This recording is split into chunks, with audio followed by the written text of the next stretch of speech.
Assalamualaikum warahmatullahi wabarakatuh. Alhamdulillah bi dzikrihi tatma'innul qulub wa bi fadlihi tughfalul dhunub. Asyhadu an la ilaha illallah al-khaliqul ma'bud wa asyhadu anna Muhammadan 'abduhu wa rasuluhu shalihul ma'bud. Allahumma shalli wa sallim wa barik 'ala sayyidina Muhammadin wa 'ala Ashabil Mahmud al-Ba'ad. Jemaah salat zuhur Masjid Abu Bakar As-Siddiq Universitas Islam Saudara Guru yang dirahmati Allah.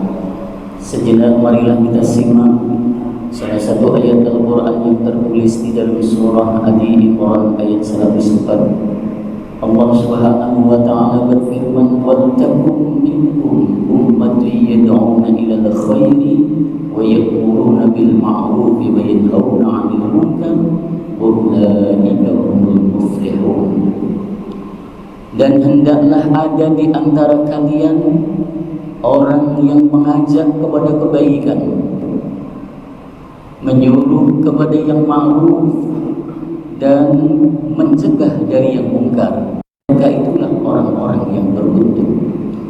Ayat ini mengajak kepada kita untuk terlibat dalam proses transformasi nilai-nilai Islam.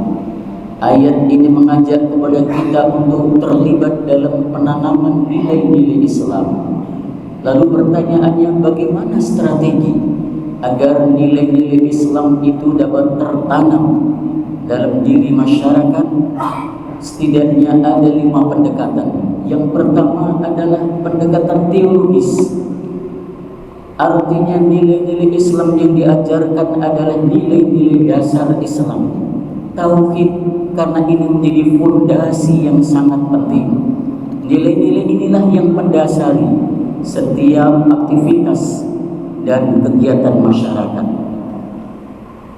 Lalu yang kedua adalah pendekatan kelembagaan. Transformasi nilai-nilai Islam ini harus menyasar kepada decision maker, pengambil kebijakan, karena ini akan lebih efektif.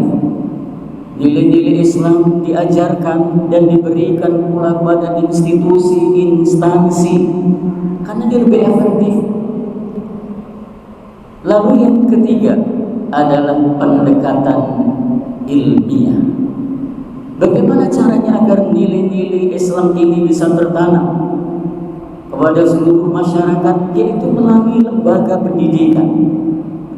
Dengan munculnya lembaga-lembaga pendidikan ini akan bisa melakukan kaderisasi, akan melakukan penyiapan sumber daya insani, sumber daya manusia yang memiliki karakter Islam.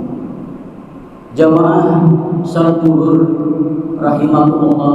Lalu yang keempat adalah pendekatan sosial. Kemana nilai-nilai Islam ini diberikan? Nilai-nilai Islam juga harus menyasar kepada masyarakat bawah.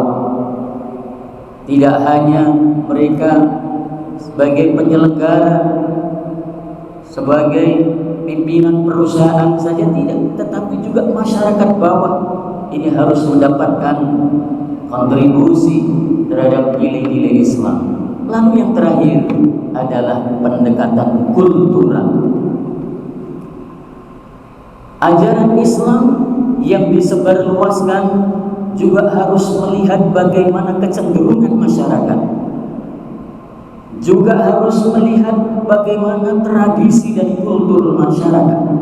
Kita bisa tahu bagaimana berhasilnya Wali Songo hingga saat ini benar-benar menginspirasi kita. Bagaimana dakwah memang harus dilaksanakan dengan pendekatan kultural. Ada istilah yang sampai hari ini menjadi tradisi masyarakat Indonesia, misalnya di Kerajaan Jawa ada istilah gamelan skaten, maknanya adalah syahadaten. Ada gapuro masjid, itu terambil dari ghafur.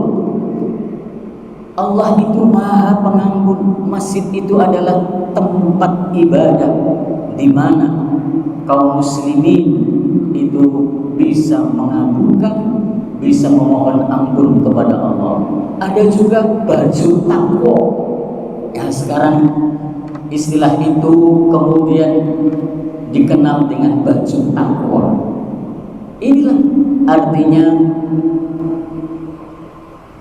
transformasi nilai-nilai Islam memang tidak boleh meninggalkan kultur, sehingga nilai-nilai Islam ini bisa diterima oleh masyarakat luas. Tidak harus menjadi satu warna, karena memang harus memperhatikan nilai-nilai yang berkembang di masyarakat. Inilah strategi dakwah agar dakwah ini semakin meluas dan bisa diterima oleh masyarakat. Mudah-mudahan kita semuanya senantiasa diberikan kemampuan untuk ikut terlibat dalam transformasi nilai-nilai Islam. Hadanallahu wa iyyakum ajma'in. Wassalamualaikum warahmatullahi wabarakatuh.